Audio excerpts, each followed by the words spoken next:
अस्सलामुअलैकुम। आज के इस वीडियो में हम डिस्कस करेंगे कि म्यूचुअल फंड या स्टॉक्स हमारे लिए कौन सा ऑप्शन बेटर रहेगा। तो इंशाल्लाह ये वीडियो को आप आखिर तक देखिए ताकि तमाम चीज़ें मैं आपको क्लियरली समझा दूं और आपको जो है अपना डिसीजन लेने में आसानी हो जाए। वीडियो शुरू करने से पहले डिस्क्लेमर सुन लीजिए दोस्तों, ये वीडियो मैं इंफॉर्मेशनल और एजुकेशनल पर्पज़ के लिए बनाता हूँ। ये इन्वेस्टमेंट एडवाइस नहीं है। आप इन्वेस्ट करने से पहले अपने खुद के एडवाइज़र, फाइनेंशियल एडवाइज़र और सभी रजिस्टर्ड एडवाइज़र से भी आप बात कीजिए। और साथ ही साथ इस्लामिक डिस्क्लेमर भी सुन लीजिए, मैं मुफ्ती या आलिम नहीं हूँ, मैं एक नॉर्मल जो है मुसलमान हूँ जो अपना रिसर्च करने के बाद में आपके सामने इंफॉर्मेशन में रखता हूँ कि अगर हम स्टॉक्स में इन्वेस्ट करते हैं तो what exactly are the stocks. तो यहाँ पर सबसे पहले आप देख सकते हैं buying stocks is like taking ownership in a company, यानी जब हम स्टॉक्स खरीद रहे हैं तो स्टॉक्स में एक कंपनी में हम ओनरशिप लेते हैं। दूसरी चीज ये है कि स्टॉक का जो प्राइस होता है वो फ्लक्चुएट होता है, ऊपर नीचे होता है depending on the market demand. अगर फॉर एग्जांपल किसी कंपनी ने आज जो है एक बड़ा ऑर्डर लिया तो हो सकता है नेक्स्ट डे उसका प्राइस बहुत ज़्यादा ऊपर चले जाए। इसी तरह अगर कंपनी में कुछ प्रॉब्लम या इश्यू हो जाए तो वो स्टॉक का प्राइस भी नीचे सप्लाई और डिमांड से जाता है। और we can invest and trade only in Shariah compliant stocks, यानी ये याद रखना है कि इस्लामिक पॉइंट ऑफ व्यू में हमारे जो शरिया कंप्लाइंट गाइडलाइंस होते हैं तो उन गाइडलाइंस को फॉलो करते हुए ही हमें इन्वेस्ट करना है and need specific skills to invest and trade in stocks. तो अगर हम स्टॉक्स के बारे में डिस्कस करते हैं तो सबसे इंपॉर्टेंट चीज़ यहाँ पर यह है कि आपको स्किल्स और आपको नॉलेज की ज़रूरत होती है। Without skills and without knowledge stocks में इन्वेस्ट करना ऑलमोस्ट इम्पॉसिबल होता है। आगे देखते हैं स्टॉक्स के एडवांटेजेस और डिसएडवांटेजेस क्या है। तो सबसे पहले अगर हम स्टॉक्स के एडवांटेजेस की बात करेंगे, हाई रिटर्न का एक्सपेक्टेशन रहेगा, यानी अगर हम स्टॉक्स में इन्वेस्ट करेंगे तो पोटेंशियल जो है हाई रिटर्न के पोटेंशियल ज़्यादा होते हैं। अगर कंपनी अच्छी परफॉर्म करे तो बहुत ज़्यादा रिटर्न ले सकते हैं। और डायरेक्ट कंट्रोल ओवर इन्वेस्टमेंट्स, यानी जो भी हम स्टॉक में इन्वेस्ट करते हैं वो तमाम स्टॉक्स आपके खुद के डीमैट अकाउंट में होते हैं, तो आपको टोटल कंट्रोल होता है उस पर्टिकुलर स्टॉक में। एंड ऑल्सो स्टॉक्स जो है लॉन्ग टर्म वेल्थ क्रिएशन में भी हेल्प करते हैं। अगर आप अच्छे स्टॉक्स को जो है लॉन्ग टर्म के लिए लेकर रखते हैं तो वेल्थ क्रिएशन अच्छा होता है। और साथ ही साथ स्टॉक्स में आपको डिविडेंड इनकम बेसिकली ये होता है कि जब कंपनी के प्रॉफिट्स होते हैं तो हर क्वार्टर में या 6 महीने में या 1 साल में कंपनी जो है डिविडेंड देती है, यानी प्रॉफिट्स को अपने शेयर होल्डर्स को देती है, तो वहाँ पर हम यूज़ कर सकते हैं। और साथ ही साथ एक स्पेशल थिंग है स्विंग और पोजिशनल ट्रेड्स भी हम जो है स्टॉक्स में कर सकते हैं। स्विंग ट्रेड और पोजिशनल ट्रेड्स यानी कुछ दिनों के लिए, कुछ हफ्तों के लिए, कुछ महीने के लिए भी हम स्टॉक्स को होल्ड कर सकते हैं और उसके बाद वो टाइम होने के बाद में हम उसमें एग्जिट भी ले सकते हैं। तो ये ऑप्शंस आपको स्टॉक्स के पॉजिटिव्स या स्टॉक्स के बेनिफिट्स में हम कह सकते हैं। सबसे पहला जो नेगेटिव वो ये है हाई वोलेटिलिटी, यानी स्टॉक्स ऐसे होते हैं कि कभी बहुत ज़्यादा बढ़ते हैं, कभी बहुत ज़्यादा नीचे गिरते हैं, यानी there is a very high chance of let us से 20% ऊपर चले जाए या 20% नीचे चले जाए, तो बहुत ज़्यादा वोलेटिलिटी स्टॉक्स में होती है। Number 2, need technical and research skills. अब ये सबसे बड़ा रिक्वायरमेंट है दोस्तों। अगर हम कोई स्टॉक्स में इन्वेस्ट करना चाहता है तो वो बंदे को पहले पे तो स्किल होना चाहिए। कौन सा skills? Technical analysis, fundamental analysis और रिसर्च स्किल्स। उसको कम से कम ये बेसिक चीज़ों का मालूमात होना ज़रूरी है, वरना वो ब्लाइंडली करना पड़ेगा, किसी और के जो है बताने पर जो है बंदे करते हैं, वैसा नहीं। बल्कि अगर आपके पास खुद के टेक्निकल स्किल्स और रिसर्च और फाइनेंशियल स्किल्स आपके पास है तो आप उसमें जो है कर सकते हैं। तो ये एक एक्चुअली ड्रॉबैक है। Learning is very very crucial और इससे बहुत ज़्यादा टाइम और एफर्ट भी लगता है। एंड ऑल्सो सबसे बड़ी बात है रेगुलर मॉनिटरिंग करना पड़ता है, क्योंकि ये स्टॉक्स कुछ भी हो सकते हैं। कभी ऐसा होता है कभी स्टॉक बढ़ता है, किसी वजह से आपने छोड़ दिया तो वो नीचे चला जाएगा, तो आपको रेगुलर मॉनिटर भी करना पड़ता है। और possibility of exit due to emotion, ये बहुत बार मेरे साथ भी हुआ है, बहुत सारे जो है स्टॉक्स ट्रेडर्स के साथ, इन्वेस्टर्स के साथ होता है। वो ये है कि आपका स्टॉक जो है अच्छा नहीं परफॉर्म किया। फॉर एग्जाम्पल आपने उसको 100 रुपीज़ पे खरीदा था और किसी वजह से इट हैज़ फॉलन टू 75, तो आपने 25% माइनस में आ गया है। तो अब इमोशंस हमारे क्या करते हैं, भाई 25% लॉस हो गया, अब क्या है इसमें, अभी क्या वेट करना है, और एग्जिट कर लेते हैं। और बाद में ये होता है कि जब एग्जिट करने के बाद में ऐसा उसमें जो है ग्रोथ आता है कि ऑलमोस्ट वो हो सकता है 50% या इवन 100% भी ग्रो करता है, ऐसा भी होता है। तो इमोशंस जो है, आपके जो इमोशंस है वो आगे आते हैं जहां पर आप जो है एग्जिट लेते हैं। और इसमें एक तरीके से भी होता है इमोशन, वो ये है कि स्टॉक अच्छे से आपको 100% दिया है। मेरे साथ भी ये हुआ है, आपके साथ भी हुआ होगा कि 100% आपको दे दिया है। अब आप इमीडिएटली सोचते हैं भाई 100% दे दिया, और क्या बढ़ेगा प्राइस, और क्या देगा ये प्राइस, ठीक है, बंदा जो है एग्जिट हो जाता है। अब मैं आपको बता दूं कि मेरे पर्सनल ऐसा हुआ है कि कभी एक स्टॉक मैंने लिया है, 100% होते मैंने खुश होकर एग्जिट कर लिया, क्योंकि वो इंडिविजुअल स्टॉक्स में है।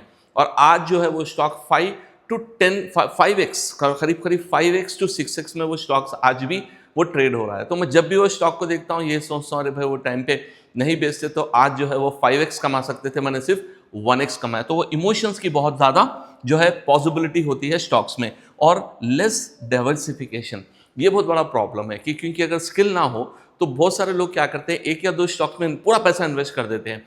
अगर कोई बैड न्यूज़ आ जाए, अगर कोई नेगेटिव वो पर्टिकुलर इंडस्ट्री के लिए आ जाए, तो तमाम जो पैसा वहाँ अटक जाता है। तो यहाँ पे डाइवर्सिफिकेशन करना भी बहुत ज़रूरी है, लेकिन स्टॉक्स में most of the time diversification नहीं होता है। और एक बात है, लमसम इन्वेस्टमेंट, अगर आप बोलेंगे सर एक अच्छा स्टॉक है, ठीक है, अब उसमें मैं एसआईपी करना चाहता हूँ, तो एसआईपी का भी ऑप्शन होता है, लेकिन क्योंकि अपने इंडियन मार्केट में आप जो है एक शेयर ही खरीद सकते हैं, आधा शेयर नहीं खरीद सकते हैं। यूएस मार्केट में फ्रैक्शनल शेयर्स है, लेकिन इंडिया में फ्रैक्शनल शेयर्स नहीं है। तो होता क्या है, ये लमसम, यानी जब भी आपको इन्वेस्ट करना है तो एक अच्छा सा अमाउंट आप लेकर जब इन्वेस्ट करेंगे ना, तो आपको रिजल्ट भी अच्छा आएगा स्टॉक्स में।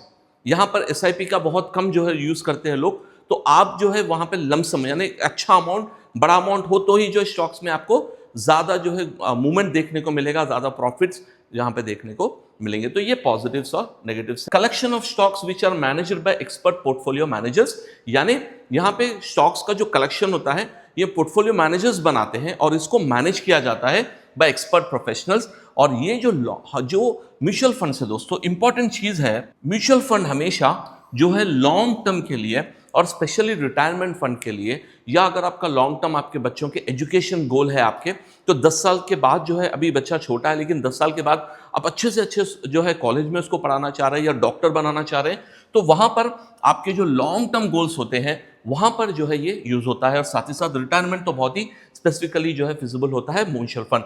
और risk comparatively less than due to diversification, क्योंकि ये फंड मैनेजर्स बहुत ही नॉलेजेबल होते हैं, उनके पास बहुत सारे रिसर्च एनालिस्ट होते हैं, तो ये स्टॉक्स को अच्छे से एनालाइज करते हैं और डाइवर्सिफाई करते हैं, और एग्जिट एंट्री भी जो है ये बहुत अच्छे तरीके से लेते हैं, जिसकी वजह से आपको जो है पॉसिबिलिटी ये होती है कि आपको बहुत कम जो है इसमें वोलेटिलिटी मिलती है। तो डाइवर्सिफिकेशन भी होता है और साथ ही साथ वोलेटिलिटी भी कम होती है। चलिए, म्यूचुअल फंड्स के क्या फायदे हैं, म्यूचुअल फंड्स के क्या पॉजिटिव्स और नेगेटिव्स है। सबसे पहला पॉजिटिव है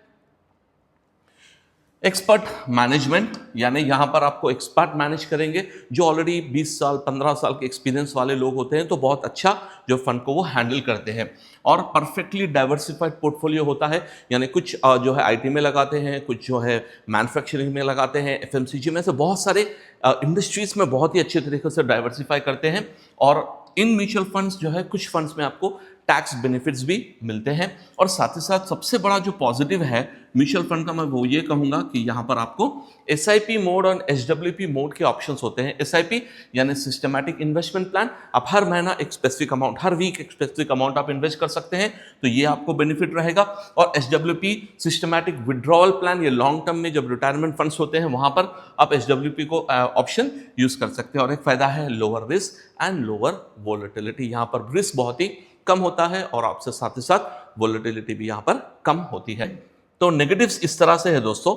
सबसे पहला है हाई सर्विस फीस, यानी बहुत सारे म्यूचुअल फंड में आपको जो है 0.7% या 1% या 1.2% वगैरह का जो है फीस होती है, थोड़ा fees on the higher side होती है हर साल।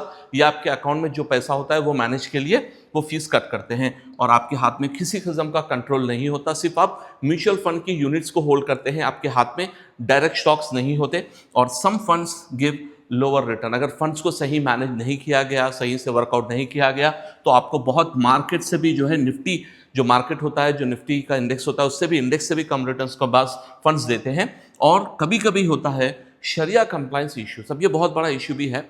वो कैसे होता है कि जो है डिफरेंट शरिया बोर्ड्स है, अब डिफरेंट शरिया बोर्ड्स जो है डिफरेंट फंड्स को जो है सर्टिफाई करते हैं।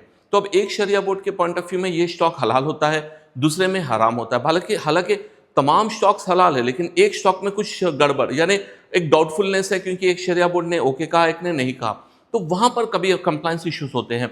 इसी तरह बस स्टॉक्स का जो है कंप्लायंस चेंज होता है तो फंड मैनेजर उसको चेंज करते हैं, लेकिन बास टाइम पे ये बहुत बड़ा इश्यू होता है कि वो कुछ महीनों तक उसको होल्ड पे रखते हैं, तो वहां पर कंप्लायंस इश्यू भी जो है बास टाइम पे होते हैं। तो ये कुछ नेगेटिव्स जो है आप म्यूचुअल फंड के देख सकते हैं। अब इंपॉर्टेंट क्वेश्चन ये है कि आपको स्टॉक्स में करना है या म्यूचुअल फंड में करना है। लेकिन देखिए, हमेशा याद रखिए दोस्तों, the best person to do this analysis is a SEBI registered investment advisor और a financial planner. Why? Because SEBI registered जो होते हैं, जो अभी मैं इंशाल्लाह भी एग्जाम के प्रिपरेशंस कर रहा हूँ इसके, तो इनके पास वो तमाम स्किल्स होते हैं जो आपके कंप्लीट आपके फाइनेंशियल कंडीशन को, आपके गोल्स को देखने के बाद में ये सिस्टमैटिकली आपको प्लान देते हैं कि भाई next 5 years, next 10 years, retirement, पूरे क्या क्या प्लान्स होने चाहिए, तो वो आपको सही कहेंगे। लेकिन यहाँ पे मैं एजुकेशनल पर्पज में आपको समझा रहा हूँ कि वो क्या चीज़ें हैं जिनके बेसिस पे आप, अगर आप सेल्फ एनालिसिस करके करना चाह रहे हैं, तो वो क्या क्या चीज़ें हैं। तो सबसे पहला जो मेट्रिक है वो ये है कि आपका गोल क्या है। जब भी आप इन्वेस्ट कर रहे हैं तो आप ये देखिए कि what is the goal of investment. आप क्या सिर्फ शॉर्ट टर्म के लिए, यानी 1 साल के लिए मैं करना चाह रहा हूं, 1 साल के लिए मैं जो है लगाना चाह रहा हूं, तो then mutual fund may not be suitable at all. अगर आप ये कहें कि भाई मैं 10 साल के लिए इन्वेस्ट करना चाह रहा हूं, तो then mutual fund will be a good idea.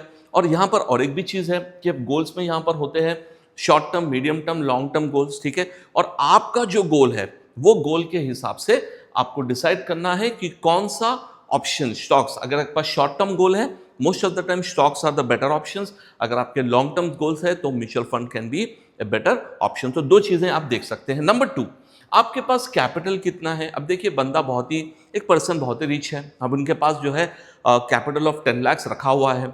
अब वो चाह रहे हैं कि भाई इसको शॉर्ट टर्म के लिए 6 मंथ्स टू 1 ईयर के लिए जो है मार्केट में रखना चाह रहे हैं। तो इन दैट सिचुएशन अब इनका कैपिटल बहुत अच्छा है, तो इस पॉइंट ऑफ व्यू में अगर हम देखेंगे ना, तो बहुत पॉसिबिलिटी है, अगर सही उनके पास इन्वेस्टमेंट एडवाइजर है, सही स्ट्रैटेजी अगर वो अप्लाई करेगा, तो वो जो है ये बड़ा अमाउंट को शॉर्ट टर्म में डिप्लॉय करके अच्छा रिटर्न्स ले सकते हैं। तो कैपिटल, अगर एक पर्सन ये कह रहे हैं कि भाई मेरी सैलरी खुद 30,000 रुपये है फॉर एग्जाम्पल, और मेरे जो है खर्चेस में होते हैं, अब इसके बाद मैं कहाँ से एक लमसम में करूंगा, तो उस पर्सन के लिए मैं बेटर ऑप्शन रहेगा कि क्योंकि आपके पास कैपिटल नहीं है, थोड़ा थोड़ा यानी म्यूचुअल फंड में SIP के बेसिस पे करना बेटर रहेगा।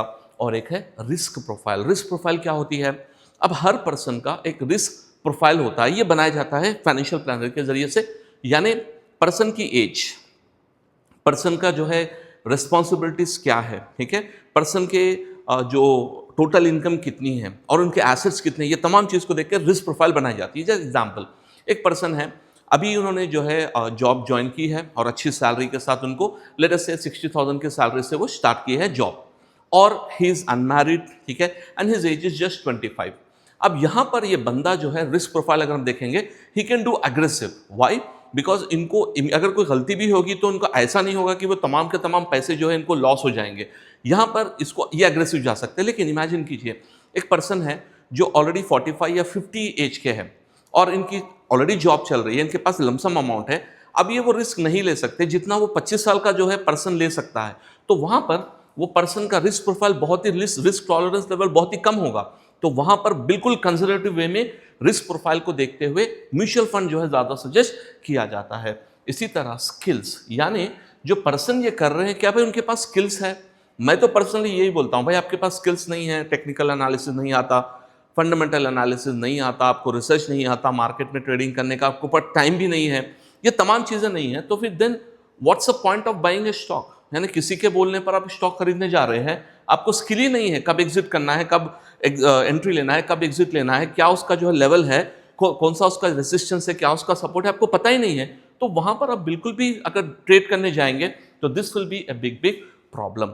और मैं बेटर ऑप्शन ये कहूंगा कि अगर आप कर रहे हैं, अगर आपके पास स्किल्स है, जैसे मैंने बताया लॉन्ग टर्म, तो split approach is one of the best approach. यानी स्प्लिट अप्रोच में क्या होता है कि instead of all the aspects at a time, यानी पूरे जो है एस्पेक्ट्स को एक ही बार करने से बेटर, अब यहां पर मैं एक एग्जांपल देता हूं, समझिए।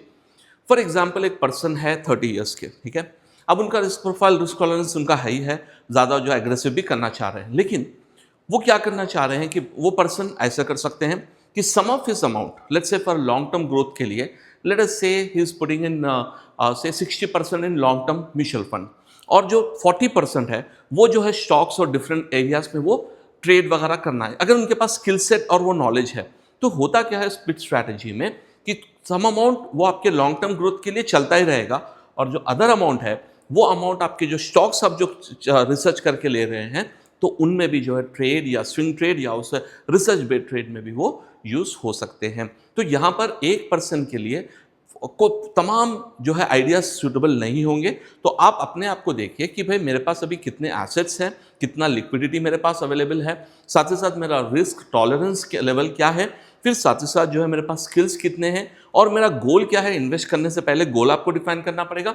अब इसको देखने के बाद में आपको डिसाइड कर सकते हैं कि भाई म्यूचुअल फंड मेरे लिए सही है या स्टॉक्स मेरे लिए सही है। लेकिन फॉर एवरेज पर्सन जो मेरे एक्सपीरियंस में है, जिसको स्किल्स या नॉलेज नहीं है, ऑन एन एवरेज जो मैं देखता हूं, जो अपने यूजर्स को देखता हूं, तो mutual fund is a better option for most of the users who have no skills और हु हैव नो नॉलेज। अगर आपके पास स्किल्स नहीं है तो एसआईपी करते रहिए, this will be a long term benefit, आपको जो है लॉन्ग टर्म में फंड्स भी बनेंगे। अगर स्किल्स है तो देन स्विंग ट्रेडिंग और साथ ही साथ positional trading can also be a great value for that particular person. और डिस्क्लेमर याद रखिए दोस्तों, ये वीडियो मैं एजुकेशनल और इन्फॉर्मेशनल पर्पस के लिए बनाता हूँ, ये इन्वेस्टमेंट एडवाइस नहीं है। आप इन्वेस्ट करने से पहले अपने एडवाइजर से बात कीजिए और अपना डिसीजन लीजिए। तो कंक्लूजन हमारा यही है कि हर बंदे का सिचुएशन डिफरेंट है और अब हर इंडिविजुअल पर्सन अपने सिचुएशन के हिसाब से डिसीजन मेकिंग करना है। इसीलिए जो सेबी रजिस्टर्ड फाइनेंशियल एडवाइजर्स होते हैं उनसे अगर आप बात करेंगे तो वो आपके प्रोफाइल के हिसाब से जो है